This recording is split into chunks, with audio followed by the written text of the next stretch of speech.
سورة القصص نيان قصة كوفولي سورة مكية مكان سورة وآياتها آية وجتين 88 آية آية بسيجي أني سيجي نزلت أجينا بعد سورة النمل نمل سورة كوفة أنت منو كوفة بسم الله سورة عندنا نني على توي الرحمن عالم يهنا لبولن تجيه الرحيم عالم يهنا كررلن تجيه طاسيم قاسمين الله أعلم بمراده قرآن حرف فوندو قرآن سورة دو دمنا نوليا ودون بسيك تعلم وده قرآن سالين يده تلك آيات الكتاب المبين على قوة فله كتابو آيوية من بغنى ده نتلو عليك من نبأ موسى وفرعون أمي كلانك اتشدما كوني موسى كبرالا أني هارون موسى أني فرعون كبريا من تمنون يوجه أمبو كلايكا نيشيدا لقوم يؤمنون ويه من بدانغليا إن فرعون إكاد فرعون أنا مصر فامي ولا في الأرض أقول تلا دوكلو لله وجعل أهلها شيعا دوكلو مصر دوكلو دونكوكي لا يوريه وفرافرا كدوك هورونيه كدوك جونيه كثرو أيمونك هورونيه وأيمونك جونيه ولو يوريه هورت لبلو نيده يستضعف طائفة منهم أجمد اللفليني ورا يذبح أبناءهم ولو دون شمون كانتي ولو دغيا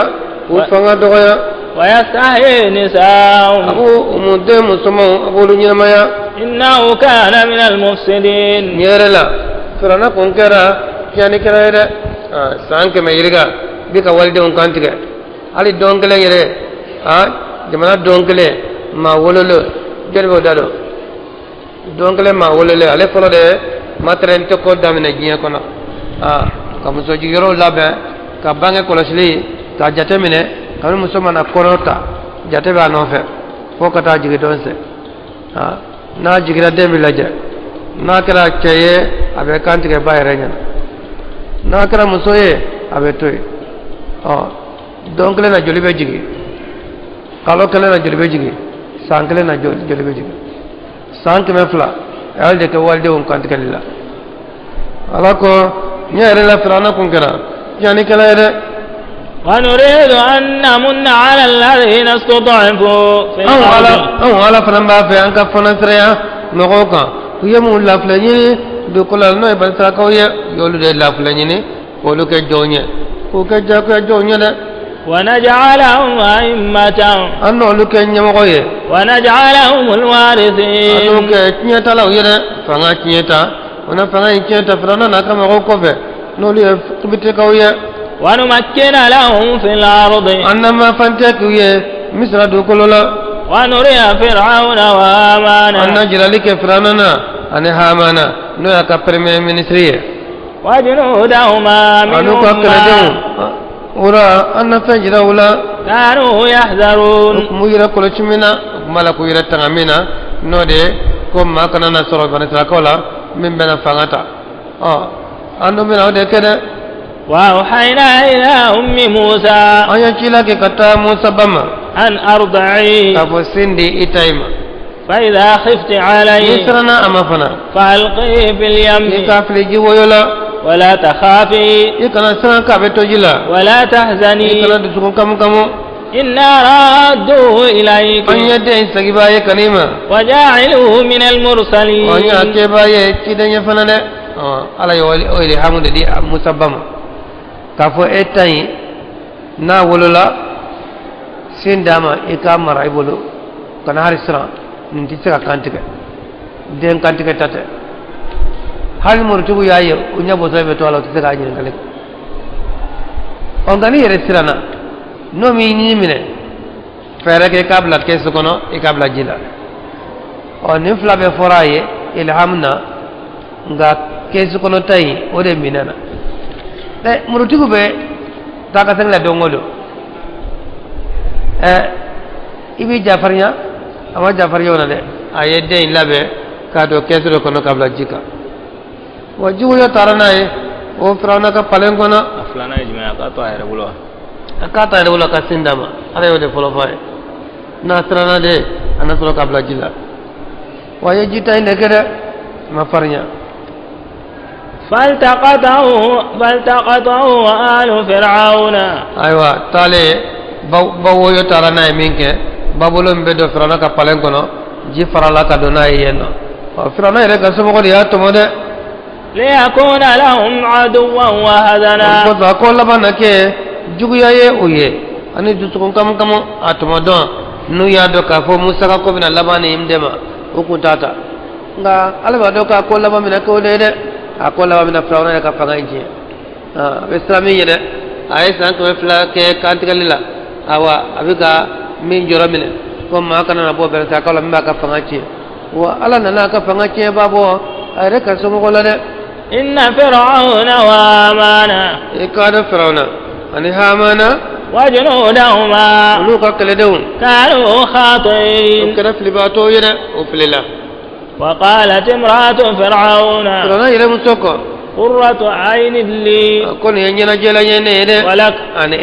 كون دين تمنا كادو بالن كنا فيا يا كوجاري فرعون مسوي أيه أجارو يكوجو أكو فرعون ما أكون ينجنا جلا يه نene yede ni nanyana je taw jeli mandi kundo la taqtulu Firawna ka yafa o Firawna ka fanga bojana kama den soro ko fo bayre dengulo ay akote bate dengulo bate mani fe dengulo de ne ko ne mi famuni na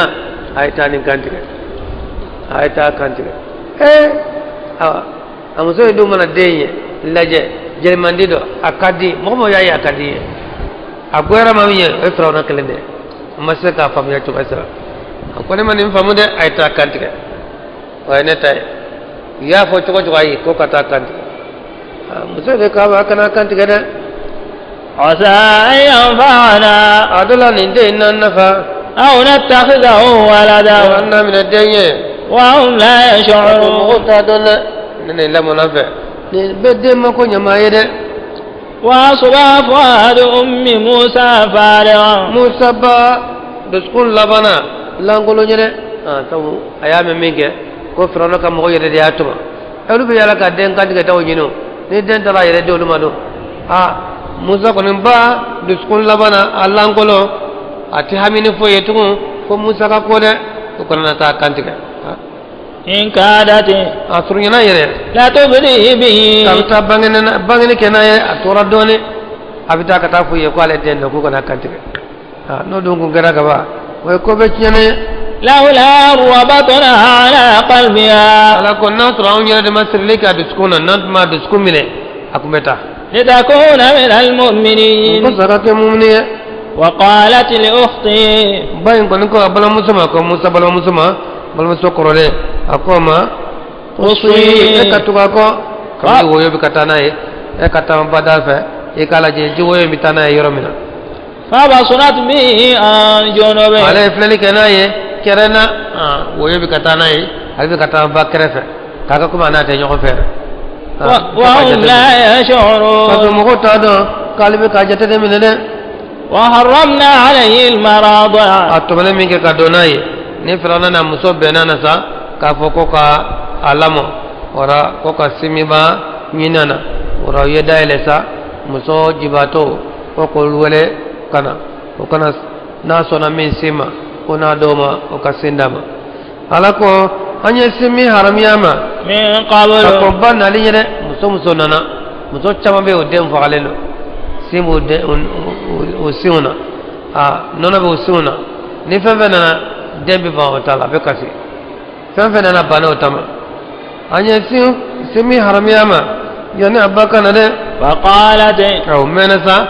mama so ma seta maminke akromusoko هل أدلكم يلا انك جرالك أولا على أهل بيت سمعوك يكفلونه لكم من بالا موية وهم له ناصحون ولي يكون جاية ويكون جاية أيفنا ورأي بعدون أقالكو مساكين nasihuna lahu uyekono jabaya aye jonye sarana ye wadenye kale ben famade mukono ja famaye ko e jonye ko aleba ko ta wala kan o tara ale tara ba wala kan ale bana nakaba ayo simine ko nen ko majere e muso joli bora bana betala e nana nakaba yemin muso ko akoko e bayin ko ale sin kasaka di dew nyede denti bale sina halni akoro ka de wala wala kale sinda madura bamile den shite bale simade akwa membe nam ora bito kana sindi andema ambisara akone to masro de taw den ko wati anami afa wati netoto na ko mi san abe dendi ane bitana en kaso bita sinda na dabora bina dawma nga ne ka to taga tela ne ta do wati ba ko be sinda onya mande ko fana kiye kora amba di ma bitana en kaso be sinda ma na tara daboy ibina nay akera ten rabbanya bonya basorola beba bonya ko fa madde mabulo abe sarabata ka tara yere dendo ala ko anyo de kere faradalnahu ila ummi anye ala sagi kata abama kay taqra aynuha koso anya na nyana je wala tahzana atna dut kam yere wolode no diri ma yere ka sindama ko no garale ولتعلم أن وعد الله حق أنا دوك لك الله يدوي ولكن أكثرهم لا يعلمون ولما بلغ أشده منا نموسى سرا وكفنا كدام أنه سامبي سوايا واستوى دلكينا دفرا آتيناه حكما وعلما وكذلك نجزي المحسنين ودخل المدينة على حين غفلة من أهلها أدنى قائرة دوكنا نو مسا دوكنا أدنى دوكنا أو نينا كمانا كمني دوكو مقولا دوكنا مقو أو نينا نندو واتمنا أو كورو دي أدالن دو واتمنا تو تلقوا منا سي أو جمع بدوغا يسرالا تلقوا منا سي مقو بارا بيجيكي مقو تاو لافيا وكمانا بو موسى دون على دليلنا نو واتي سرا duba korona bolfe mana dogoya sirala tama mana dogoya we frona ka soke mine we ale bokuma le gonfe be fama ka soke mine ka girin dugu kono ka dugu kibaro nyin dongora bola nit le gwa ne jama dogara sala ka gaba abita awa frona ka so mine so abe boli dugu kono beba siranye ko famade o bonya baka Allah mona palen kono na sagoye dolo zani chukoina adona dugu kono kabe dugu kibaranyine fawajada fiha rajulain aya chef la dugu kono yaqtatilan bala ka kele hada min shi'ati shay kele o ya ka fasala moye o ban talakai wa hada min aduwi shay kele o ya jugu doye o yakbitikaye o frana fasala moye فاستغاثه الذي من شيعته مغيا دمك سنيني مين يا كفصل مغدوي على الذي من عدوه ما كمي يا جويا بل تلقى ان نتنك اولي تو يا تو قبتك ان كلنوكا دوغ سري بلبلبا ko ban saka en ko ta jaku ya bika bugo ka ba ta ka ta ko akiba ta da halni bisa bika bugo ka kata ban saka nya musa ye ka ba wannan musa wale awa kadama kasi jira musa la fa kazahu musa musa chuna kabaka soka kara joko akara de uya nya faye musa ko ni bise ni koro joko di musa fununa tebiti kay ko aleseka gosi atona faqada alai awa gosli ko kelendro aya gosi ke kelendro asara e oluka bo utlo le no fale no uteba umadali barala bulokurum kele ayole ka tona cide ondo ciden kele ma bi sama fangade bila ciden kele ma bi sama fangade bila musa kon ma da ba fakali kama ale ajira ka doni jira la dro musa ya gosa tona dro asna ka da ka bora tera salenye o kele minge musa o chewo be ayere nyini taw ma fa ma no o be o yere nyine o sarla asola jari mo kana o sola kona be o yere nyine fa ma de yatola de ma fa ibe songa ta de bila de no mi fa ko ni be do de bila kamni akara saya kaba musa yere nyine awa bal zakai bana ya yere nyine o be yoro janana قال هذا من عمل الشيطان إنه عدو مضل مبين شيطان يجوده فلبادو مين كفلبانغنا لده نبي مغلا فلده نما دبون كما دكتور كم بافك دوني لجرالا نحن كنا سيئة ما دبوا كما ده قال ربي موسى كنت قالا بما أنعمت علي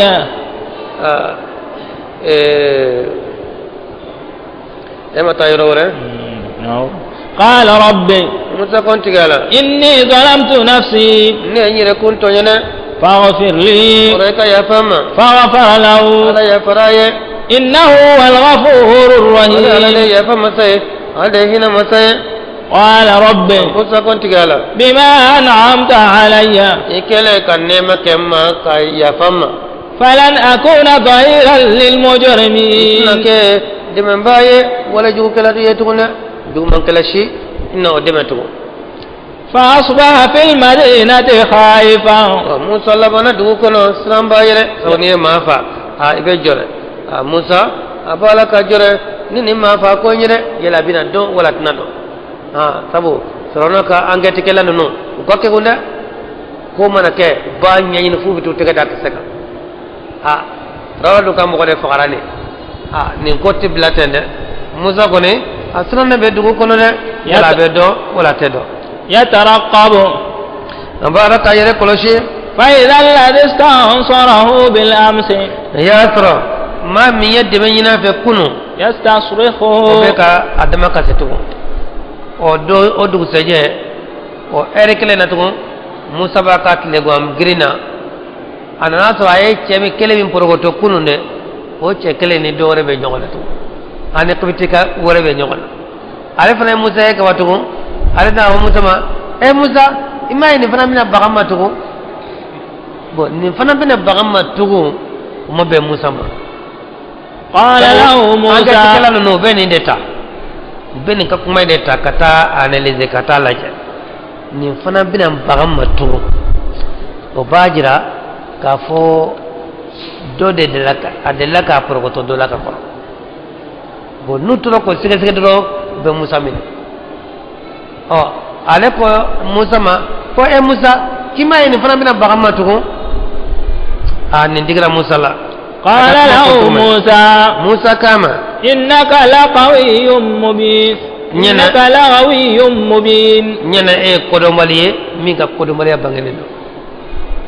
ambe kola komi anjorel ibna ni fota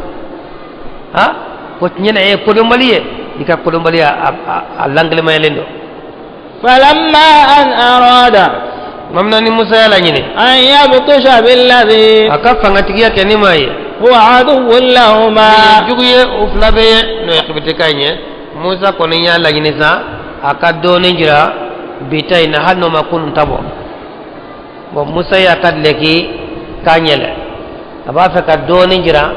awa bitai nan ka kurfura cheyna fulo akoy ko do bari bo musa ya kadleki kanyele mingeza alayna musa bin alayre kama kazo musa kuma fa kaddo ni jira do ni la minyo flabe juguye ale tanga bo adane fiyache qala ya musa musa aturidu an taqtulani orai ba fa kanere fawa kama qatalta nafsan bil ams ina fo yenni do fa kunu ankoro alera de musa ala strano kam musa ko illa be dra nyana musa bin alayre kama ala ko musa iba fa kanere fa de ina fo yakunu cey fa ka mina jamanyana إن تريد إلا أن تكون جبارا في الأرض موسى أقول أنت فيك كيف يفهم كان قال دولا وما تريد أن تكون من المصلحين أنت كن يعني كلا يعني نفو جماعة أنيدونا جا كونو شيء موسى ديافا ترى كتو دفو فما يسا سرنا يه أو كو kunu chemi fagara kiyere dege inde no do ko anya yera o Musa yere de afa sambi saba aswa sibe sambi saba وجاء رجل من أقصى المدينة kale fora prana December ko kafa koni ya so yoro kafa kona na nai hala lefe alete mafa alete o jama do mala nu ya yedro kafa alete le no na fali e kamne folo kamna dajire ko kafa surama surala sinya jole ba fa kafa ne sena ko kona na nai de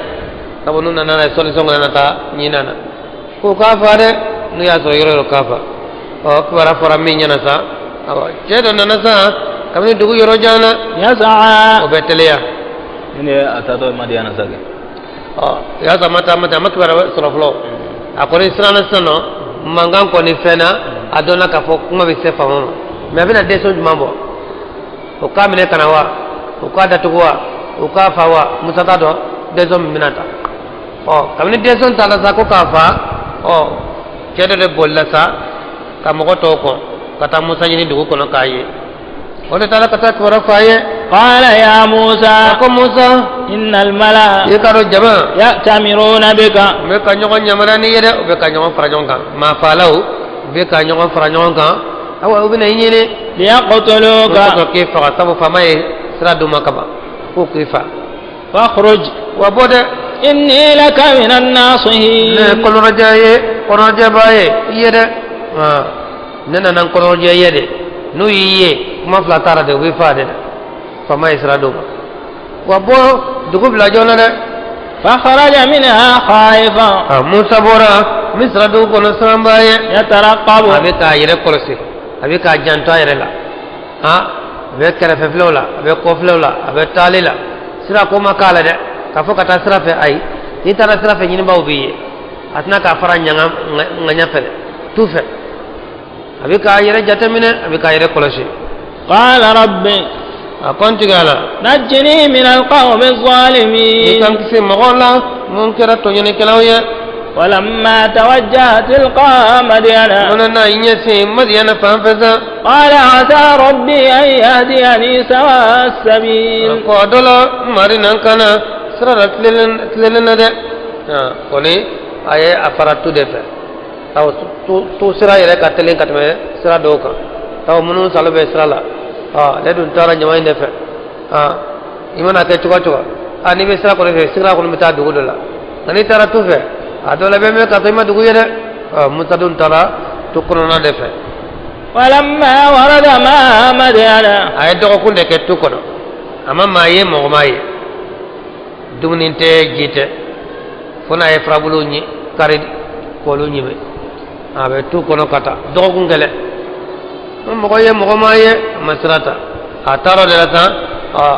atara bo yoro folamina o tara ke madiana kawka polo bad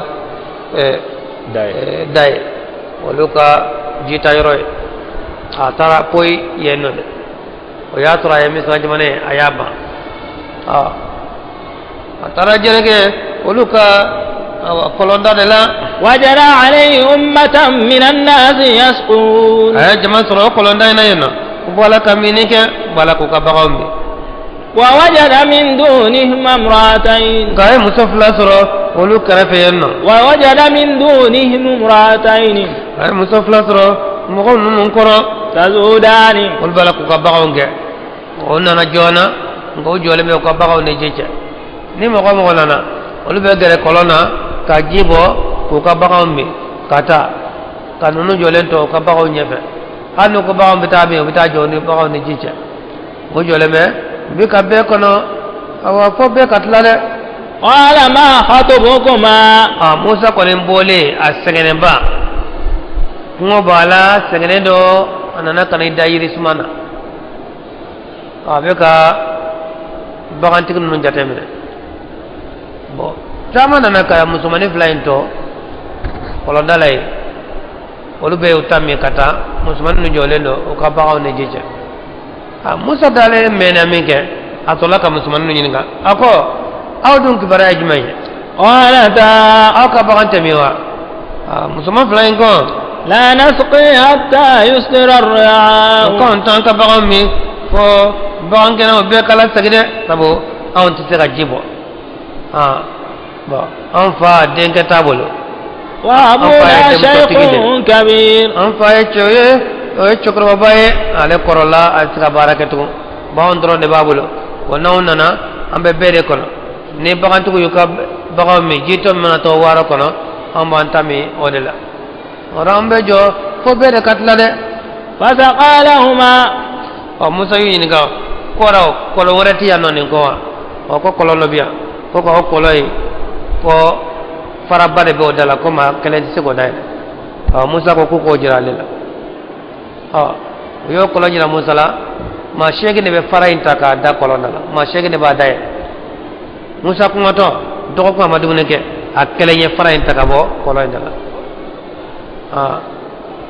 yironi kele kasiga jibo ka bagan be mi kufa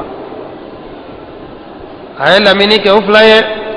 thumma tawalla ila adh-dhill ko fay ko di kata dlema tarada yiri sumayn koro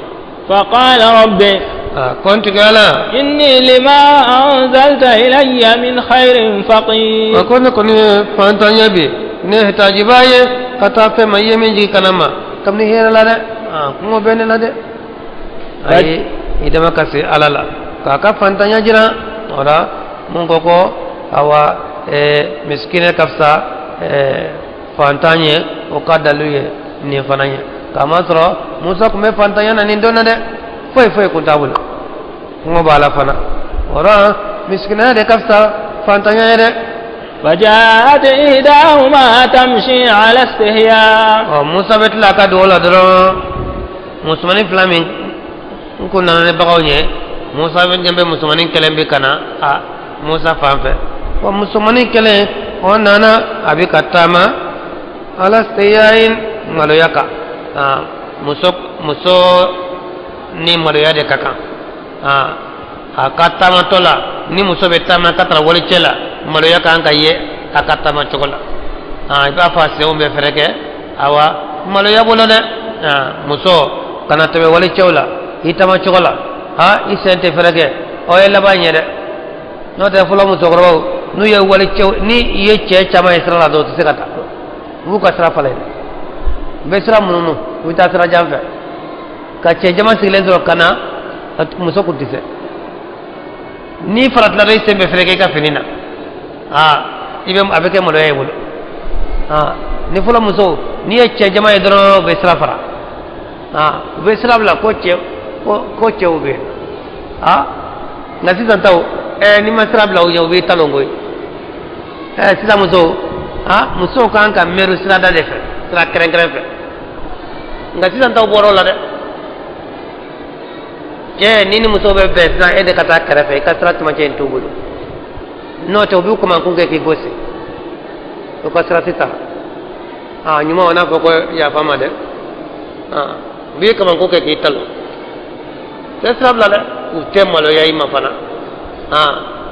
kala kasra bla ko chewbe bino katama chokola usente frege utte malo ya fado betla kana jotu ka ake kuma bambali ya aufe ne kama ko de no te muso manga kete muso ka anga ke maroya be inyana abika la hala bela wani muso mani nana awabi katama kana musa ma maroya chuya kane qalat manale min ko inna abi ako musa ma konfa yad'uka abi wala liyajziyaka ko sa ke sara ajra ma saqaita lana sara la ye lamini min kanyere yanka bagaw min ke an fa ko kari wele ta ka sara dima musa ma ke sara kama ngado na kuma be musala ni kuma to ni wele la ki kana sara mine edna talaje musa wala falamma jaahu musa yesra mine musa mani blala musa nye ka be sara jira musa ko ai ko ta kete de kijo musa mani jora musa te bana nyefe musa ko ne be bla nyefe ibe sara jira na nansara farala tay kinife tay numa fe ni muso be tasira jira chela abe ketende chede be bla nyafe muso be to ko fe nga muso kabla nyafe ka be tasira jira ila o ko ti nyana bode tabayetna kisi haramu flella ni nya boala abita kito ibe tunu oni do nya torale bala awaye ka e musote ka zumara mite ote daga yi ora musobe to ko fede abe to ka fiye ta kene fe ta numa fe isera musa ko ore musobla la musa nya musa ko ai e ka to ko fe ka srajira ora musmani to ko fe apala ka srajira musa la utara ko tala seso ai abe o bisa ka ke kisatu ka korofoy kata masendama abe sra do ko mina falamma ja'ahu akmana yeyede falamma ja'ahu nona ni musa nana chokrbai nasa nulu pai wa qasa alayhi alqasada ayaka kiro kalama ayaka qissa kalaye awa ayaji ninga ere borami vitami chokrbai nyanyi ninga aboyro la ana tayro musa yaka twaro nya ko chokrbai qala la takhaf chokrbai kama hakika nasran tuguna najawta min alqawmi adh-dhalimin ikisra mogola munya to yani kalaye surana kamaratiano yaye madiana de otise kana mamina yano de aka fanga bana bora frona aka jamana nakaba wa yanko na iyaye ni jamana fitini e bala ka fokere de ala yala be samfe e do kuntama o ye ka jamana ba de kama ko chokoro kama koy hakri sigi frona kam mati se ka seya yaye adama jamana de yaye madiana de ikisra frona ka to yani kala numa ikisla umade to yani kala nun to ambu ka barameo frona be to yani bina misra jamana na amba kalama wa ikisra wala kabana qalat ay ashaibu ko o dangane teola chokorba ko ndo akume madiana fana aka fo shaibu yere do dangane teola de qalat idahuma musumanin kelenko ya abadi akonfa istajiru akoni bara de yade kanato nin kaporo wotila de nin tabarala inna khayra man istajarta alqawiyul amin nin karo mogola nyuma ni ba tabarala ni be man bara de nya ala nyuma kanke ma 70 lende mami dana mo ni ba tabarala akato fanga bala dana yabado ode kanka tabarala chorba ko adem sama any man madri ka nyonye fo bi kele o ka fanga do chogodi o ka dana do chogodi ako ni aka fanga do chogomina wala mini ma shegi ba daile akle de ya daile ako nyana fanga bola samo tan o tie tan do me shegi ote mafali fo chogoye to man ko ne ma shegi fenge ako akadana do yo do chogodi ako so ne tara wole minge nebla la nyefe finya ko beto kana kata fe bolo elema ako ne kajo ay nebla ko fe ale nebla la nyefe ko nga sra jirala ko nyana ora o dana mo ora fain so la ka kuma nyoya qala ako إني أريد أن أنكهك إحدى ابنتين هاتين أكو سما قال إني أريد أن أنكهك إحدى ابنتي هاتين نبا فكيفرو ندم سفلاي ندورو كلمة ده ندم سفلاي هوا توني من كل شيء كولا هوا أيادو كودينا تكيدو أيادو كوجو مان تكيدو يا بارو كمينك أكو نبا ف kandem so enkelen furi mane ala anta jurani ni mai kan bara denya samaniya hijajin san shegi ibo ke bara ye mbolo o san segi bara o be ke furuna fuloy fa in atmamta 10 daniya da fa san tan yere la min 'ind o ko bora yere la de o yere kan nyuma ye wama uridu an ashqa alayk ne ta fe ka gele ke imade ستجدني إن شاء الله من الصالحين نولا توني بن سلما نيمانيا تافيكا كليا كيما سانسيغي فرونا فلو بارا هل بكا تافيكا كليا كي كون يا دفا سانتانا او يريكا نيمايا musoka furuna fulo dantara de acaya dantara adoya dantara tabo ala ya ko qur'ana ko wa taitum ihdahunna qintara qintar ni naflo chama de million chama ni million kebedo musola anakata ni drome kebedo musola anakata doyate a hakela chayate a hakela ore kuma sale no de malika ko nya dogalenke awa robo ordinary nga awa alisa mana noy alisa ma hakekar min ko mana doya ore beke ore furube baraka choro en ko be dem so kelem furima me baraka en fe san segi o ya furna fulo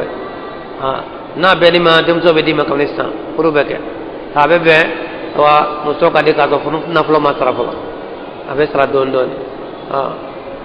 ora be na kan awa muso dirama qala dhalika bayni wa baynaka muso ko san segi miniya fo o de ladu ye ni chene ayyama al-ajalaini sorti flying kelen ni oke fala udwana alayya ya don tiaten kade ja ko eten kade ere ko sheginde niya da fatana o en kanyuma yayi ora sanno ame sarti siri seginde ka ni seginde fara ni kombeta ikana fontita de am fara lawdela o niye tanke fana afora bar wallahu ala ma naqulu wakil ala sangaye fen kame min fo falamma qada musa al-ajala mamina ni musa na ila jali dafa na ya dafa qada yanno dafali kama ya jira ka faye santa indeke to wode beta be ale re ka sambina ni dafalena rasulullah ka bo madiyana asakito alat na ka chide dama to chide mu ube chide damine usambina ni famana ke awa nabillahi awa yahya ani isa oluka chide diru ma kamno demise wasana ay ube na dron muto dirama santa me dafa meke musona deunde ane musona deunde wulla madiyana ka e kunsi awa misrama okay santa imbeke ka baraka chukrwaji bagan nun geni muso chukrwaji ko bagan marala de abe balo odela bagan nun nono anu sogo denke kuntale bulo wasara bi ahli oratmana ni santa sarti dafara no santanye ora atamana na ka koleye anata min janib at-tur nara wala kata misra uta fasola mena kojugo ke ni santankera ini fasoche akachara ni segra kana solution be sora kola al ni fagali ne kumbe awa foto go be sorola nga an no goni kana bo kana dala de no ta ni yera kana dala ibe faade musa ya sanno santa ani jamana che ani faso che sanna ka sagi kata adola be solution sorala ora tamana na ka de maye asomina turi kulu kere flala tasmandola awa ya to shufela do siratunna ula bo nene farambula ora somina nyambe yelendola kulu kerefe a hakla ko tasma de yoy nya sura na muso do na sura deumbala o bien demaya wala qala li ahli ko aka demaya ma imkusu ay faranke ay makono o baja ka fo jamalo muso klente ni muso ko na wafo de am kusi makono yanna ko ay makono yanna inni anasu nara nesta min tasmana la'alli atikum minha bi khabarin adala bina umma tasma nyoro la nik baraye tawsiratun nanena alaikum min alima sirafeo alina to defe ora neki bi sago la sirafe son katuni na de ko adala nasirat barasro tasma yele mboyoro la aw jazwatin min an-nar wala na awa tamo takurusro kamni tasmana tukuno taga ngana katelle kateling ngademe atiki sigata tu fere ikele me shori kabo tu korola fe tuga dola ni mo be nyo fe ni bawo be nyo fe ko bawo fana ko babulo ayre bawo mun soro santa en kono nana no lu fana kuma ñoxon fe muso yere fana awa ona ka baonte muso faba abu azandi teno de لعلكم تصلون adola na takrusro adola ana au jawla de ana nene bo yere la tasmana ngara ale tara no haklande فلما أتى من نانا يلين يرلا نودي أولا من شاة الوادي الأيمن كمني قلوب كنيان كره ودا كنيان كره فانفلا أولا ينودي في البقعة المباركة يرى بركة لنا من الشجرة ولك إنبورا جرسون لنا أن يا موسى وموسى إني أنا الله رب العالمين ندي عليه دافع ماري وأن ألق عصاك برم بيبلو يكبلين كرون كبيبلو فلما رأى من موسى برين تهتز أبي كلامه كأنها جان إن فوق غرونغلو ولا مدبرا موسى يكودي كودم باي ولم يعقب أما لا كفلة يا موسى على أقول لكم موسى أقبل ماشي ولا تخف إسي إكنسرا إنك من الآمنين بيقولي ما دنا لونا فويتي سريانا أسلك يدك إتلفناندو في جيبك إكاد لكي كان تخرج بيضاء بيبو أوجيلة من غير سوء كافة جمعان تلي بناتي دفوتي واضمم إليك جناحك من الرهب إكي كمان فرانيوانكا سران كوسا ni sirana ni tege da ɲɔgɔn kan i disi la k'i yɛrɛ fara ɲɔgɔn kan awa siran bɛ fo i la wala ni sirana i b'i yɛrɛ fara ɲɔgɔn kan o la i b'a sɔrɔ kalanden n'a bɛ jɔ a karamɔgɔ kɔrɔ kalan na a sirannen a b'a tɛgɛ fara ɲɔgɔn kan dɔrɔn a hakili bɛ sigi a bɛ basigi i k'i kama n fara ɲɔgɔn kan k'i tɛgɛw da ɲɔgɔn kan nka nin ye ani ala bɛ kuma na a bɛ siran min na ko a k'a tɛgɛw da ɲɔgɔn na a bɛ siran bɛ taa ka bɔ a la nka ani sali tɛgɛ minɛ o tɛ kelen ye ciden kɔni y'a jira sallallahu alaihi wasallam k'a fɔ ciden fɛn fɛn cira a bɛɛ ka sali cogo kun ye tɛgɛ minɛ diɲɛ na ciden ma ci min kun b'a tɛgɛ jigi ciden ko ciden fɛn fɛn cira diɲɛ kɔnɔ a bɛɛ ka sali cogo kun ye tɛgɛ minɛ ale ka sunna ye tɛgɛ minɛ ye ani ciden fɛn fɛn tɛmɛna ale ye a fɛn fɛn kun bɛ sali a bɛɛ kun b'a tɛgɛ a kelen bolo de da a numan bolo la bolo kan disi la bon ala kɔni ka k'a nin kɛ walasa siran ka taa ka bɔ a nɔfɛ n'i bɛ kuma i ka ɲɛmɔgɔ ye wala i ka maaba ye n'i yɛrɛ fara ɲɔgɔn kan awa sira bɛ fɔ i la a bɛ se k'i ka kuma fɔ ni basigi ye nka tɛgɛ kɔni minɛli ka kelen da numan ka disi la o ye ciden bɛɛ ka sunna ye o dalilu caman ye o jɛya وذلك برهانان من ربك أكما ندلو فلاي كبي ما يرى إلى فرعون وملئه أنا كجما يدلي إنهم كانوا قوما فاسقين ولكرم أيه وكربوا بايا لقرنا قال ربي موسى كنت قال إني قتلت منهم نفسا نعني فقا ولا نيما فقا فرعون كتب لك لا نيو فقا فأخاف أن يقتلوا بسرا وكرنا فنان فقا ننتارا كوني تشيدني كاسونا دنيا ما فاولا كقرا وبسرا وكرنا يرى فقا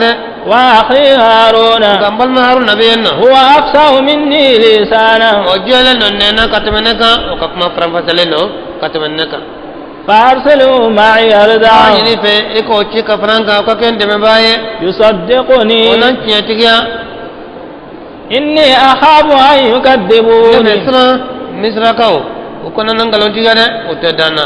ngai ban ko rake franka chidanyana kama simanya abal mama o akuma ale chogo musa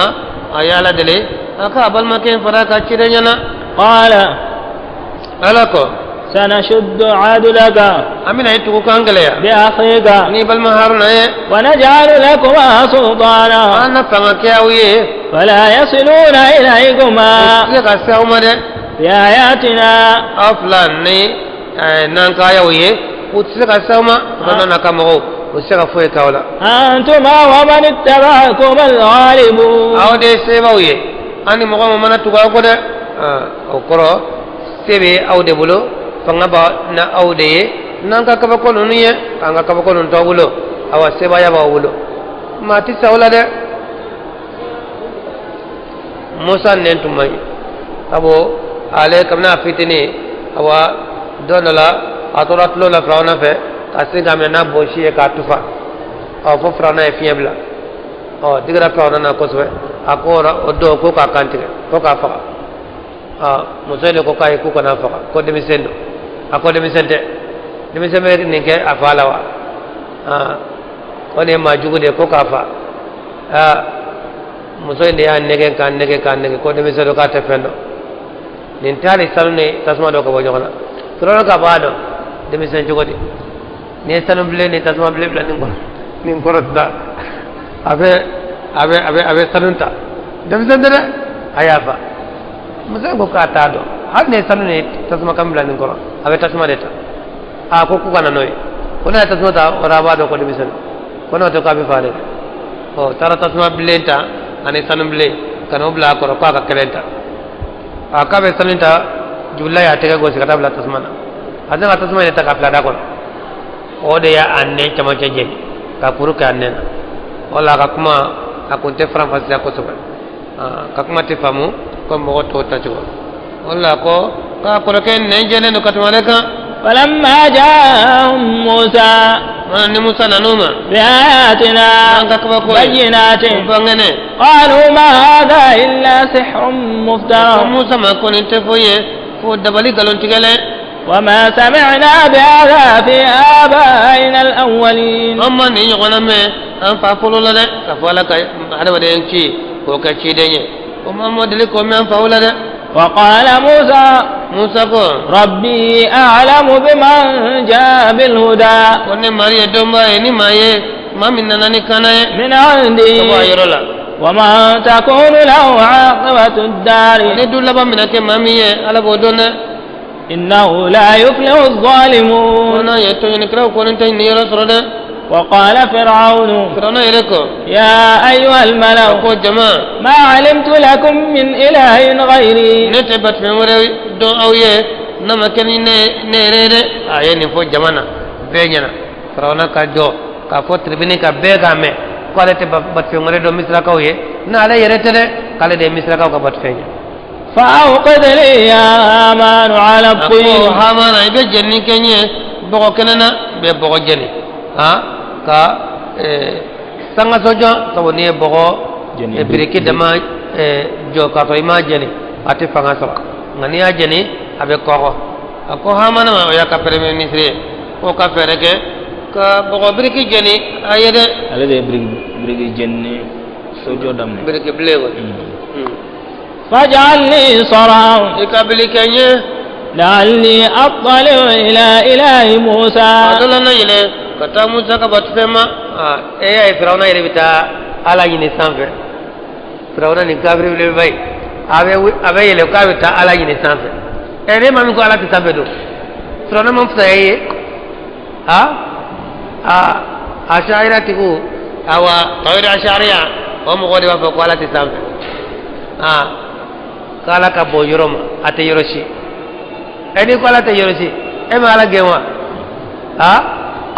ate sanfɛ ate duguma ate kɔrɔ ate tilebi ate baba ate bani ate olu ni ɲɔgɔn cɛ i ma kɔnɔ fili sa wa n'i ye kɔnɔ fili ala ko la o ye ala dɔnnen k'ala ka bɔn yɔrɔ ma ala yɛrɛ ko ale bɛ sanfɛ min tun man fi sama aw danna yɛrɛ masala masa bɛ sanfɛ ala k'a bɛ sanfɛ dɛ ala m'a fɔ maa si ye k'a bɛ duguma yan nɔ k'a bɛ sanfɛ nka ka dɔnni kɔni bɛ fan bɛɛ fɛ dɛ o la firawuna ko hamana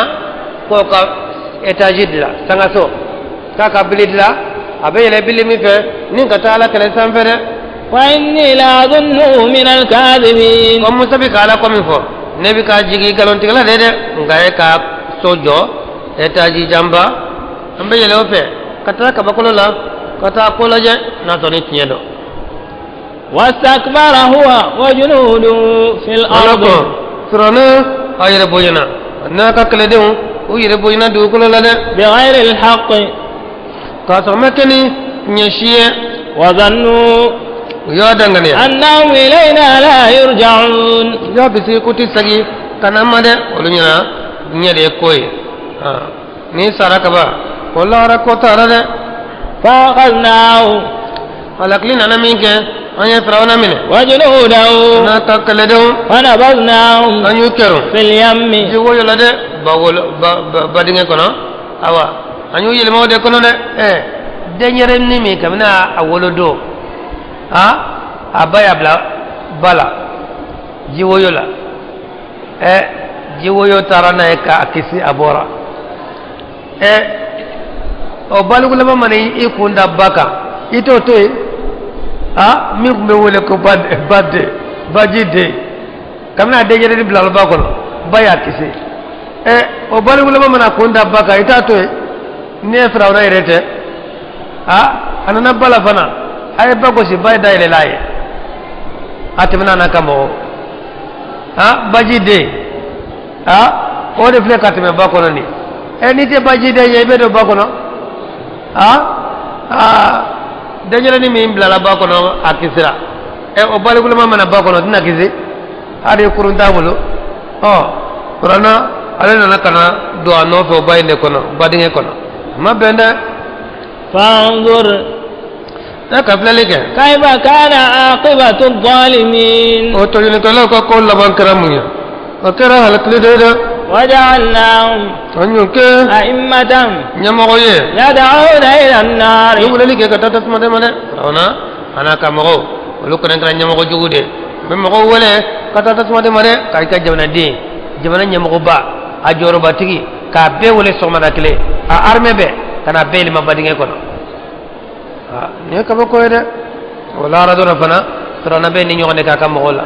abu ay nanu yele mabba kono ci ko mena de abu babila nya feka to be yele wajana ma kono tan nyima jugu mayda nyima jugu aba ko ma halakide abu tachnye de ko frana ni de kede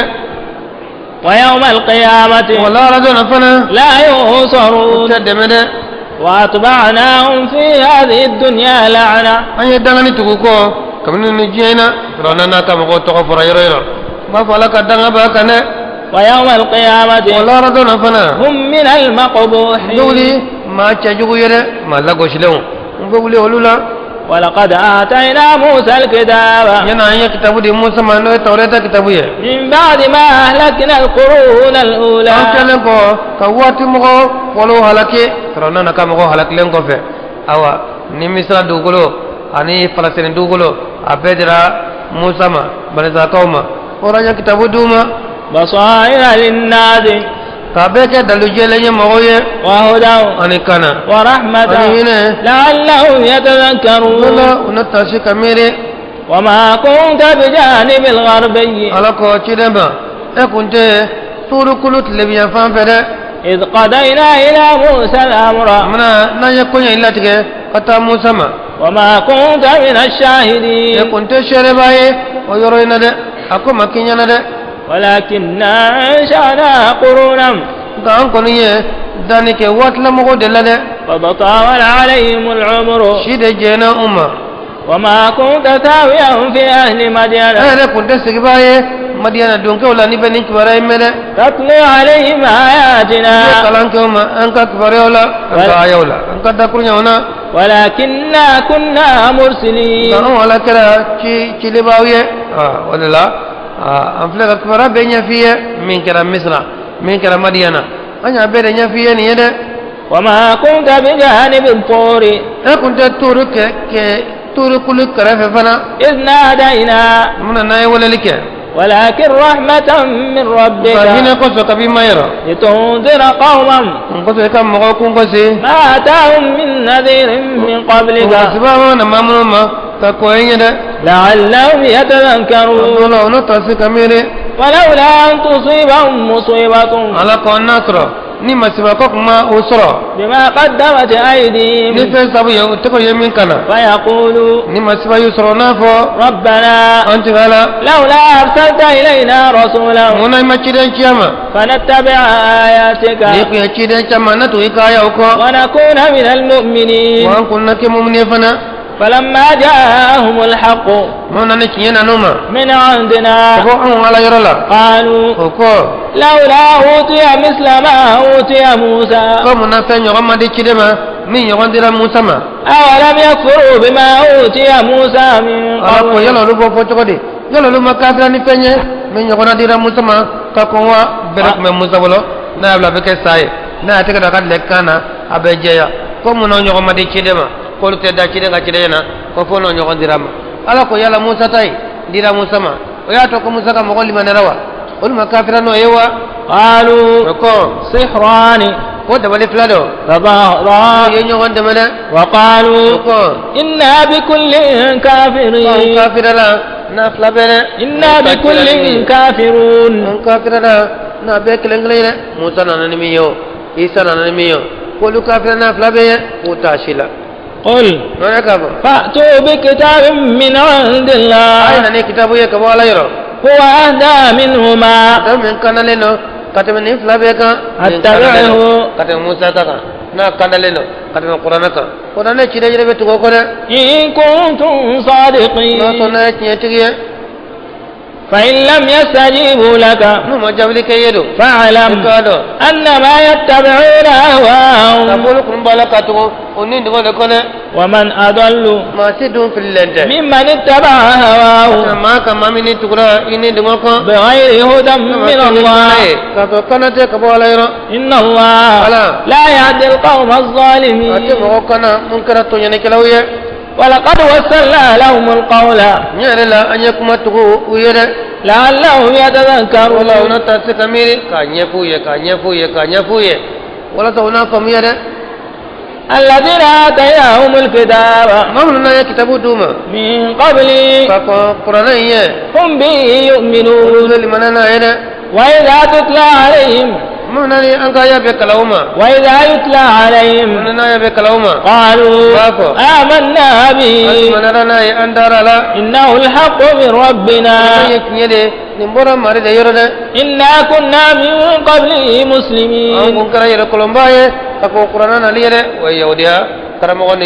nazara karamogo non tubira kado islamiyana taw ya qur'ana kala to medono ya do ka fo ye kitabu min kibrame nindo ya chide ye doro ya do ka fanya chide min kora kala ka kitabu kono nindo olu koni masika sikara de olu be baraji fla de soro be sa dina fla sarala ula nazara ya baraji soro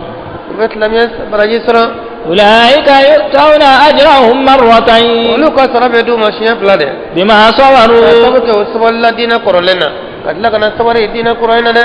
ويدرؤون بالحسنة السيئة فجمعنا نيجمعنا ومما رزقناهم ينفقون وينكرج منا بود فاسي كادو على كسر فدا وإذا سمعوا اللغو نيبادركم أعرضوا عنه بكنا كبولا أوتي سندولا أوتي دادولا batarako kuntanko nyenaje longe donge utu sendo arane ani momi itu kan ngedum geto ki sendo nun ko nununa ko kado chrétien la wala sai buziga ani sara ki to arado katibe ere ala che ki be do ara ka bode ay matika sakmalo da ka bonga do dina dola ene do na ko de kuma mina no islamiyai itigara wala de otanya ne akoro de e kumbala de islamena ni surala ore bola la ka do islamena be saraf la sara na ki do islamena ka boka ta do dina kura worela kibi sangi ko ne sa bala lila wala ibe fere yere mare bima sabaru ne fe sabuye we sabali menke wa yadrauna bil hasanati sayyi'ata be juguma nyoni ni nyumanye ne jugumanke be nyumanke o be juguma nyoni de ومما رزقناهم ينفقون ويخرج من فنا بو ديباسي وإذا سمعوا اللغو أعرضوا عنه وقالوا لنا أعمالنا ولكم أعمالكم سلام عليكم لا نبتغ الجاهلين إنك لا تهدي من أحببت ولكن الله يهدي من يشاء وهو أعلم بالمهتدين nimi yere ne kana maka oti kana de chama ya jira ka fo aya jigna ci den faran ci ne la no ya bi talibi ali fake ci de sallallahu alaihi wasallam ka nani awa aba kono tale kalo woro ciden fa fatura kaso ciden majigi folo sallallahu alaihi wasallam o ciden nana jigi min ke baye adi semi nyorola o atara semi nyorola adabole anana di bama bayre asa ngoro doron bay tarani aye madina ko afa benga obieno kabita jira olula antara jurula asagito kana maga bay fatura srala yaso cidenti teme sa ngoro ka o cidena nona kana dia amo kema noe abdul muttalib aye sanfla ko obolo sansegi kaciden to ashibe sansegi o fana fatura yano ka fatuta o ya denke ngole ali fanu abi talibi ayo wole ka den kalfala ake jantara apol ma ke den o kamna kalfala abi talibila o do fo kata ciden ke cidenye ciden sansegi adira abi talibi a tora bolo fo sambi durune ko ciden kira ciden ka to akala monina wa ciden san tan sawake maga abe ciden ya kofe abe fayin kala monina fayin akama wadra abe san bidrun saba ako ichira ni femfe abelase gele femfe ciden soro alislamaw aye cekorbayi soro ciden nofa ako atalabla yañin ma kan ko yañina fe cogo cogo kala belo yo ka fa ko kala fe abu ka bolu neni abu maw neni abu ka ma korba ko hakla nalumaya nga fay maso ay fay kolosi be dana ka bonya katme hala yere dewnga aku ngada e katma yere wuro dewnga ata dumni ko akofe fa kana atagani modo tegade be minan klen ko ay ciden kanu be dana nga lamia amaso cide ko be fanan kano fe amaso hali a banane min kay saya banana gelera fatuli suryanana cide nana sallallahu alaihi wasallam kani siga ko akonfa dakunya kelemo le nyini fe afo la ilaha illa allah dakunya kele niya fo be sosolike kabima ala yorola fokki kisi tasmama kedo aljana bole nyini fe dakunya kelemo afo bat fente min batu yeknye fa ala kele oludu horanya de bukumbe awati ni te min ke kanafo cide yo fay ayasro abu jahal makan kafir jugu bay o siglembe abla bi rabi umayya o fana siglembe num flabe kafir jugu ba dugo ci korba banana dugo tigi saya sele noma ambe qabla kele ambe faso kele ma bisaka ma gewa ha be bina kana don don sigi ci korba koro o ciden be fo wat na ya to ni ma jugu flan sigleme ciden ko afama ako dakunya kele la ilaha illallah ibafo dakunya kele be so solike kabima la radana fo ki kisi o ciden metla wala do abu jale ni ablay ko abi talib ma atarqaba millata abid muttalib yala ibe bo abu muttalib kasralawa ibe oi fa kasralawa fasrai aga kele mako bolo de wara ni la ilaha illallah fo wara ina bo ibe bo ifa kasra lawa kele mige bi talbi idade ma songa la ilaha illallah soni tu ci den kama konfa qul la ilaha illallah kalimatan uhaju biha laka inda allah afo bat fente fala ni ndaku yakele be sosoli ke nayi ala yoro la foki kise ka sosoli ke ki porogoto nayi foki kise kidet la dron kef la yi kanto tum o ko raw be boy fa kasra lawa abdul talbi kasra yo bo lawa chorba no fe foto sori kine sagra taka ofana sagra taka be chorba ka kuma laban karamu ye akal be to afa kasra ma so la ilaha illallah ni digra chidena sambi joli ibi ka lamo mami bolo adu ni bonya be dana o kata sakafira la te be made kidem desra la koy akabe to afa kasra no so la ilaha illallah kidem mulla kata soni amame afatura chikro afatura ali tara fo cidenye sallallahu alaihi wasallam ako afa filili ko afatura ko cire ko paita sutura islamete poli kotar katake kotar abita digati gadro kabla ko cide mahali sharia la cire ko ku kata sutura utara datu gakasa planga fena o digra cidena ko suba mala ya jigi abo cidenye akoete makana mami kadiye de ala de be makana mamnya aja ala de bado mami ne kana kaka kana te bolo de no de na be bolo ek babu magam ek me magam be kana yikuna jiye be kana da kana be ala de bolo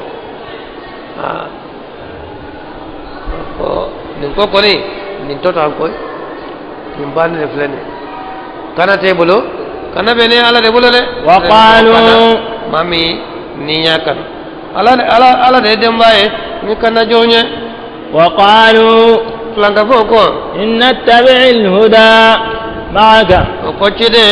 non tukura kana ko kafareka nutaqattafu min ardina ko tufa ko banka dukulu la de amma ga jamane on ka sigero do non tukura ko ni islamiya ko ina jinya kafru bina kana an ka jamana boshana yare bina an ka dukulu boshana awalam numakkin lahum haraman aminan ala ko yala onde ma haramu dana ya uyewa onde amma kanke haramu yoroye ka ke dana yoroye yujba ilayhi samaratu kulli shay'in tembra jila jiri dembe sama kata yenna jiri de sugu na kadawiye abaso magan jamanena rizqan min ladunna wa kaljaga de kabon ala yoro walakin aktharuhum la ya'lamun taman to do na ko na to na la koma ko bina ka jamana boshala jonne o ka jamana dawma ala de ya ka jamana indama wa kama ahlakna min qaryatin ala ko du ko cha na yola ke batrat ma'ishataha min yere bayana aka balola de ka nyane ke aka balola fatilka masakinuhum ofle o ka sigidawiye lam tuskan min ba'dihim ma sigu kofe illa qalila o jama fitini de dugu halaklen korono no bita dugu dafalen so etaji farad desle ka ke soyi ka ke etaji e nyogon kan kama sima farinya ka sigi dugu nunun kono de wa kunna nahnu alwarisin o wala de kera abela jilen ce tabayre wa ma kana rabbuka ori mari make muhlika alqura tusi halaki baye hatta yab'atha fi ummiha rasula aka cidenci dugu imbala de no jamana faba jamana dugu ba albe cidenci yenno de يتلو عليهم آياتنا وما كنا مهلك القرى إلا وأهلها ظالمون وما أوتيتم من شيء فمتاع الحياة الدنيا وزينتها وما عند الله خير وأبقى أفلا تعقلون أفمن وعدناه وعدا حسنا la du la nyumana فهو لاقيه ma yo la rin benye bae فمن متعناه متاع الحياة الدنيا o ka ma to ani mam damta ya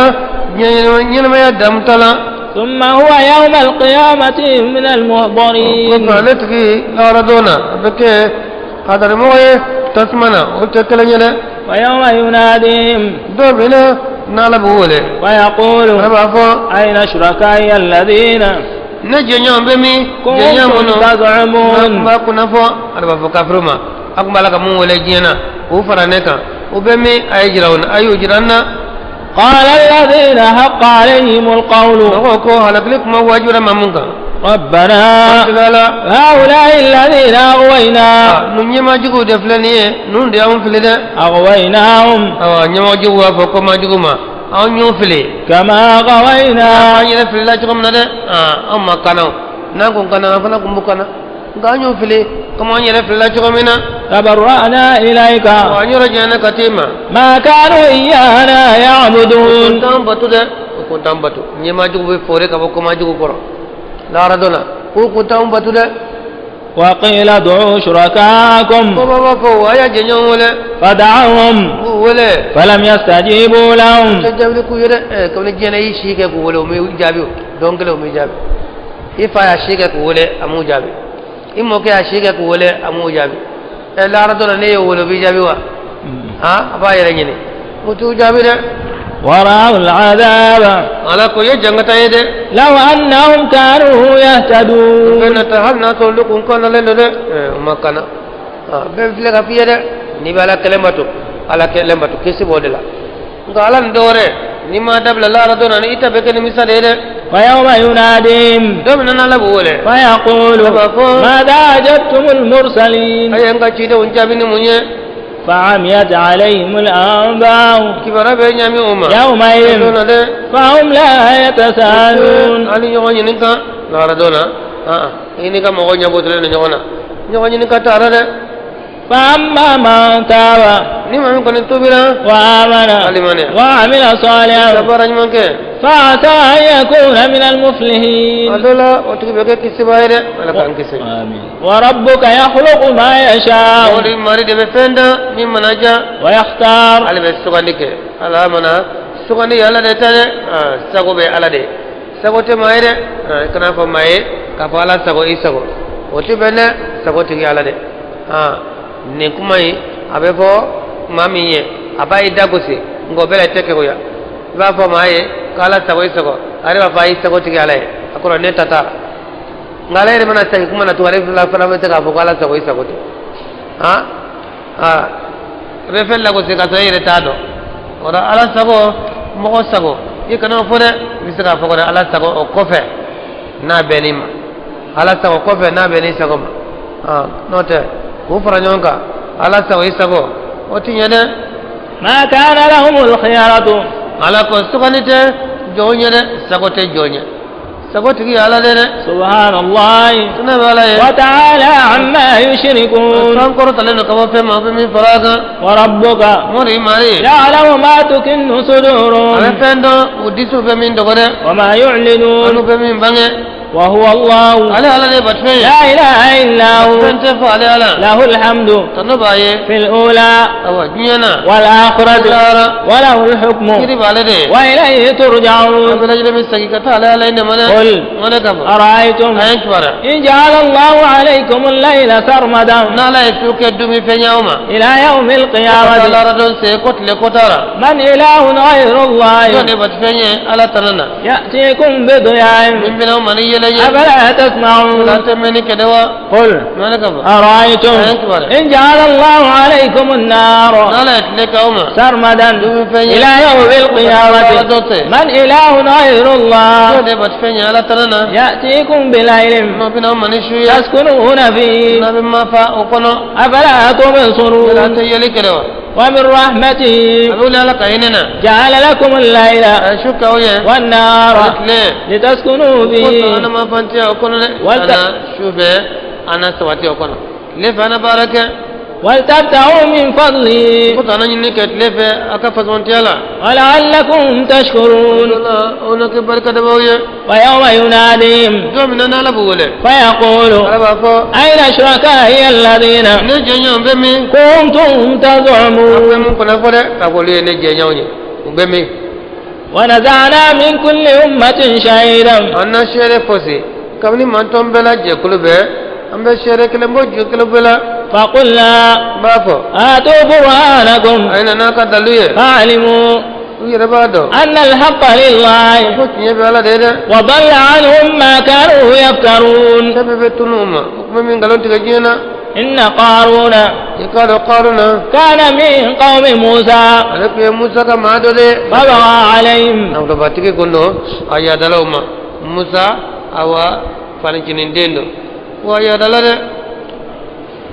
وآتيناه من الكنوز ما إن مفاتحه أكل دما لكا سنو مرلبي ما سمنونا أكواري مرلبي ما سمنونا أكل إير دما لا تنوه بالعصبة بغريا نجماير أولي القوة وني فانغاتيكي عصبة ما بينا نكايل ما سمنتلي كمالن جولي وما بينا ني وتسا كاكلكو ما فلبادو يلكو bagale faliba ko bi worole ko meddoni aka kile drona nabi wasi kile fanan kelen kila tatame bolongoni hake kada golo de kundo nga we ake ka fali bi worode doni kile non dama ala ko abe grinya ni jamaye jamaye fanga batiku ya إذ قال له قومه متصنك موقما لا تفرح قارنا يكنا وسو إن الله لا يحب الفرحين لا توسبه فره وابتغ فيما آتاك الله الدار الآخرة يكفيني على من ديما يكلا ردو ينينا هره نفلو ما ديما آخرته أوا يكاجي يدرون ينينا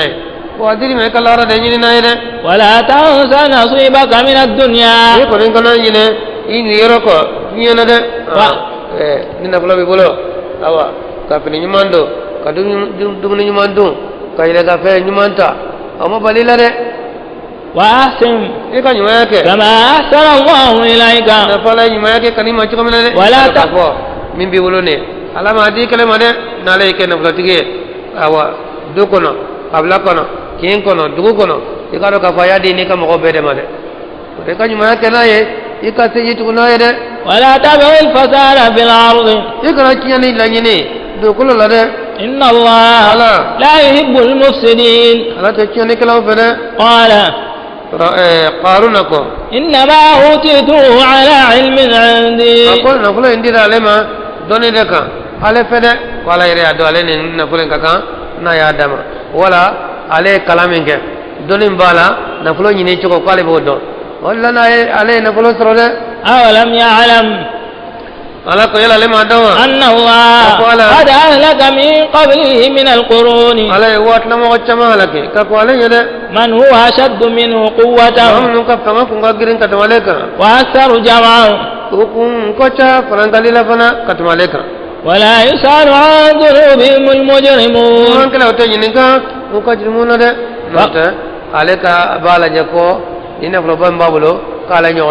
ala ko ale ma tama halaki ka ko qaruna ye wolu kana fulo kacca ale yene ale tatella jaw ko royere fa kharaja ala qawm nawlo tigo nawlo bu bolo nawlo tu bolo sanu bere kele ibasro bolo kesu fa sanu ibo so nawlo tigi juma bolo kesu kele fa tesoro babo ko miliyare bu bolo a papiero de farajeu yahudeu yebbenege kanka sanu be mine katana e katablo ka bangula kanka warjo mine katablo ka bangula ka papie tige ka dama ka on ni papie nyiminde kaka kanke ko be baga me papie de dawma kan ko do nay watike ko do ba fo ko bana ko garanti bana kanka sanu weredi amba mbugo dore ko koche ubitab la ka bangla ulu yere de kan ka wari mara kamna la nyeda sanu ne warije ode wariye ulu sangate be nde wariye kamne jinya la wali jebe wuli ko to wariya la fana nege gon sante de nde wariye nga farjo nana nege kado anka jamano na kado anna haklu che kanka sanu be che katanai uyu che katu lo ka bangla kasoro ka papu tige ko dama ko nyege kan numero do sigi sigola ambe wate ke ko nyimi nanyo nyimi ko nyimi nan sengana sori mana sedro obena awa aga wari adati bana garanti bana sida waka do wari de ambe sanu wari faranyo ka duma ne ko koy ala ka ki nyuma dama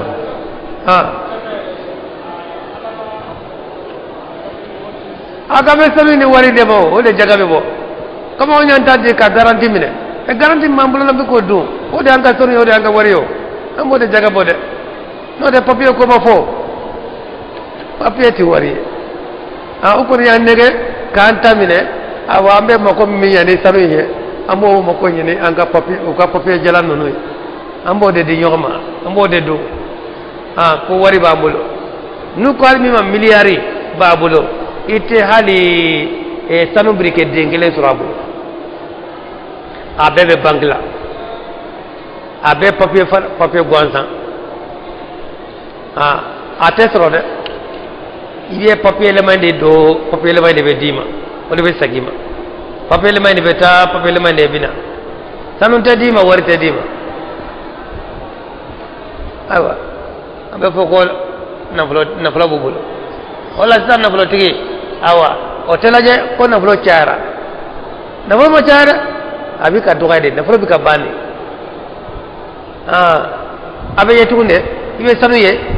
hal folo me sanu ye muso lola onuna awa utegola tegeta yele obe don sa note sanu be ka tununde abi ka bode a chama me dugolo jogoro halbe abi bo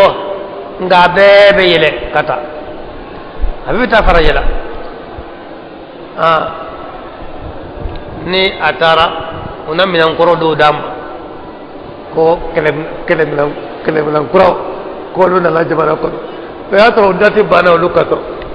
o te baraketu ko wali yadla mena ate barake ni mangane wuli lawu yede bani nyonje ubu nege kurunu nu cheka no u to ambulo yan an kan sanu men chera kata awako akelebina fleni ala kan sotura ala kan be sawaba ala ka to nyima dam ala ka do jira na do mi fana nambe kununde para fina do ne kununu cheka ja ala ka o do jira na teriera na fana be kebuya ka kunu kamiri anyerela kamiri anka sigidala ala ko do jira na faqaraja ya qaumi wa qaruna abora kam ko kande fi zinati kama silla ya daba kama dolola aba fe ka penti ya jira mo gola tabo kam masri sugube ayrena ka somo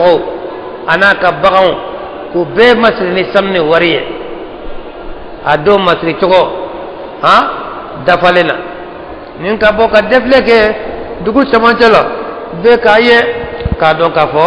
awa ka penti ya jira قال الذين يريدون الحياة الدنيا قوقوسا من بجنين ما يني يا ليت لنا كنا ترى فين كانيه مثل ما أوتي قارون من يغندر قارون ما إنه لذو حظ عظيم قارون كون بلما نيرو باتيكي دوله مغبيك كلو فام بفه هل نفنا كون قارون تاي نغزرو هل نفنا كون قارون تاي نغزرو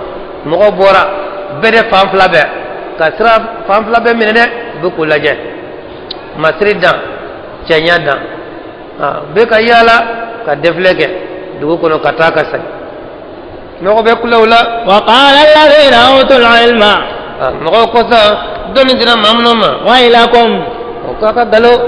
thawabullahi khairul liman amana ala kasra wa de kasamaye mamin no liman wa amila salihan ka baraj manke wala yulqa illa as-sabirun ko maswallam ko dona ko ne kawlo lu nya daraka o yado ka fo qarna mako sara ma site boka woso alaka jona nana ba toyla kiye fentige ay kamina eni defle nge kaba ko dono ko ma nyama ka boni fede ni ko jugu ba de fa khasabna bi wa bidari al-ardh awa ye defle ke wula fe katakana bebe kulonu toy ko dono ka du kono matle dafale wula fe awa o dafale min ke du kono awa ala ko duguloma ka katanu ye ka ka jiginu ye karuna na kana fulo na ka ma sabanu numbe ka bere ka jigi akara ko min ye e jora bo doro ka bitani ye chugomina wa tara ne koy na kana fulo mbe be jigina kelema to kelema ba me do labi ko karuna na fulo bora ko na fulo chaira ko karuna ka wari de bora o be bore abeta fo la harado atebo ni buru fiera do ko be akono fe be fili kanama ni buru fiera de sa do ko be sotenay ka fili kanama no ta karuna na fulo te botu kuna ala kala de na fulo tiye ala ko ale mamnu halaki anye wolu kala fulo ka chana leta o te ale te surunya wolula santa kera na fulo to ko فما كان له من فئة على كو جماعة مسرا بولا ده ينصرونه من بعد من دون الله وما كان من المنتصرين وما كان من بعد كمني دوغلو جيراناي كافو مكو كسر دوغو كنو جماعة من كبه كله لا نوفي كنو مولا كافو كان أتى تو أنكا وقبه هالي كابوغو ولا أتى لجأ أنكا لجأ nanzara ka bogodo bola mama soro hali makene utara bejana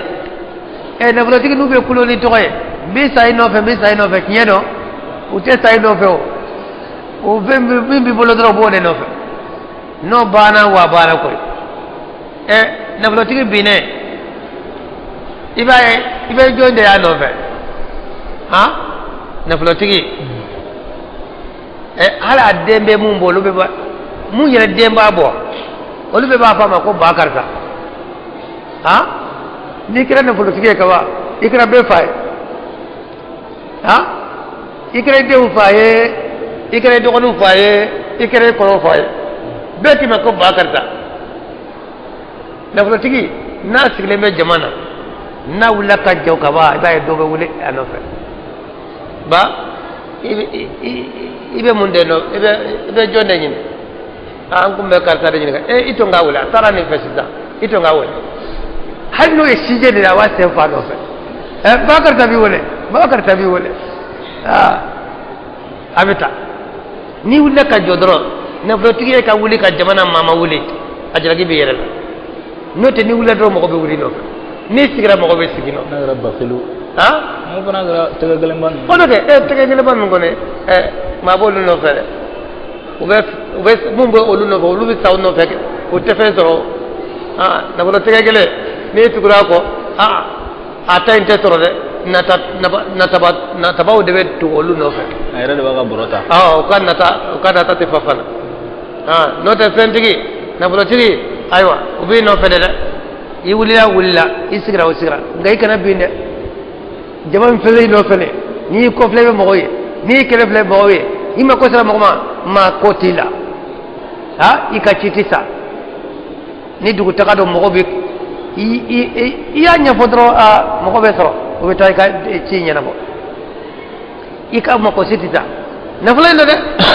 na bana dongodo itemaye illa bay kele be tamadu ko ikele be sigi ikadukoro ite barokela soro na frotigi olla na frotigi be sara fantanya koy o be sara na frotigi be sara fantanya abora ko lemna abado jaba fe bale no fe fronto inde no fe na bana dogo do be jenzala ate frontala mami ya kana fulo nyini ka soro te na fulo kinyo o be na fulo valeri do na fulo tigi deun awol de be na fulo kinyo no to na fulo yere nyini ba ta kinyo aba ko la cire وأصبح الذين تمنوا مكانه بالأمس ko labana mamun na tara aka placina kuno mu ba be ko ka karuna ta nyon duma o labana afara ko karuna ka du na fembe jigina ay du jele mun kun na tara la kuno ko be labana يقولون ويكأن الله ba fo ka ba ko ala ko ne يبسط الرزق لمن يشاء من عباده ويقدر wa ba de ko mai mami ya ja لولا olukum bala ye ka fo ala ka ni sonde na fuloy ja ala ka ni sonde na fuloy de ay ala na fulo de ajuguma aba de anima nga dina ko ne ala to de ajuguma de na la dina di mogomoma o ala ninde ala ka dina dama ci day lo ka di sala sallallahu alaihi wasallam man yuridillahu bi khairan yufaqihu fi din ko na la hera la nyinin mamiye abe dina famiya dima abe la famiya dina na ala ka alla famiya dina na لولا bebo soro لولا أمن الله علينا ko kuma laban kera ko na la kuma fona sira on yerema لخسف بنا kuna dogolo tununa yere وكأنه لا يفلح الكافرون ko kafiru tan yero soro de nyedo ke ala nyana ma no dak metano ya abe ka ngani ekele nyaw taw na flo tigi mimbe nyumange ni ya nata ala ka atay nyogan kiye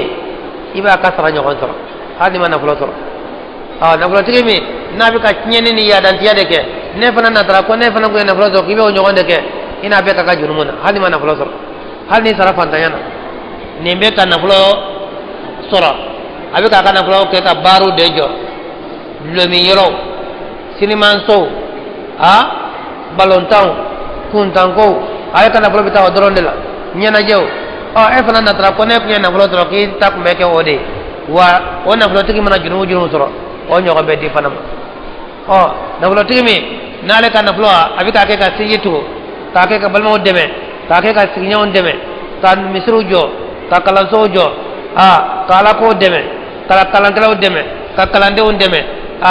ne ya nata ko ni fana ko na flo soro ko ba ka ni tay jogo de wa hanne ma na flo soro sa na flo tigi mana sara soro ala wo nyogo di fanam تلك الدار الآخرة ala ko la rabbi نجعلها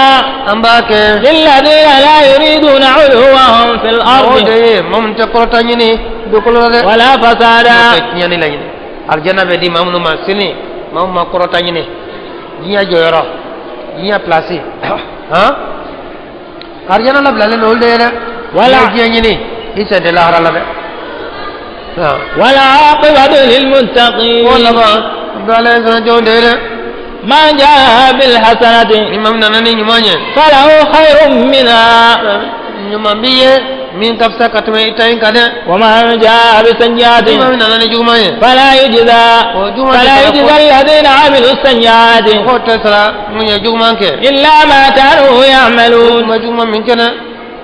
إن الذي فرض عليك القرآن ko chidema masam ye qur'ana wajibe kan ka jige kan لردك إلى معاد o masayi la sagibaye kata maadide no sagiro e o refle la hare o masayi abe sagini ye kata lara wala abe sagini ye kana maga ka tabu ko chide sallallahu alaihi wasallam aboto maga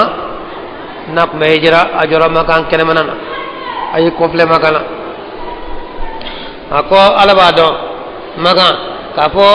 dokulo nya dokulo famin kadine katme nya beka o e makande ni kam ko kuma labo nkunte bode ko ala ya jiga ka atato kafo masamiye awa ibo awa o masaya bila sagi kata maadi de no e magaje masamiye labo abini sagi maga ربي أعلم e kafo ne mari de dombaye من جاء بالهدى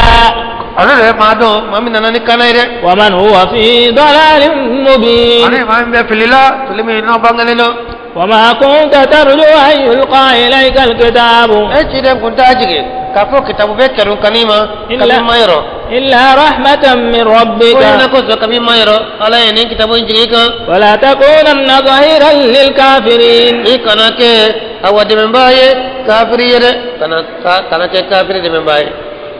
ولا يصدنك عن آيات الله ma shi garibale alaka aya illa kalima de بعد إذ أنزلت إليك aya jignen ko kanima de wada alaka da ku yan nun jiginen ko ima ma kani balala de ikala se ala se ko nyumana de wad'u ila rabbika ikawle ke kati marima wala takunanna minal mushrikin ikana ke flanka fo doyere wala tad'u ma'a allahi ilahan akhara ikana batfe ngare wole kafara alaka batfe nya alakle ne de la ilaha illa hu batfe jide fo ale alakle kullu shay'in halikun illa wajhahu tambe halaki fanye fo ala yerenya da alakle ne beto tembe biba lahu al-hukmu mara be ala de wa ilayhi turja'un ablan de misaji ko tala de mada